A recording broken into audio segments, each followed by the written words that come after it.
Hi everyone, in this video, I will explain to you which camera is better, Tapo C500 versus Tapo C550W.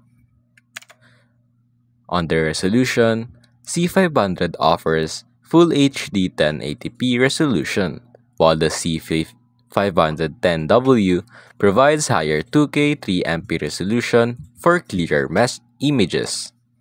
For their field of view, C500 provides 360-degree horizontal and 90-degree vertical coverage, while the C510W offers 360-degree horizontal and 130-degree vertical coverage, reducing the blind spots.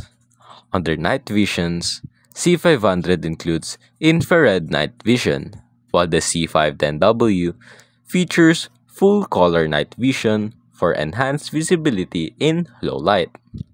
For the person detection, Tapo C500 does not specify person detection capabilities, while the C510W includes person detection to minimize false alerts.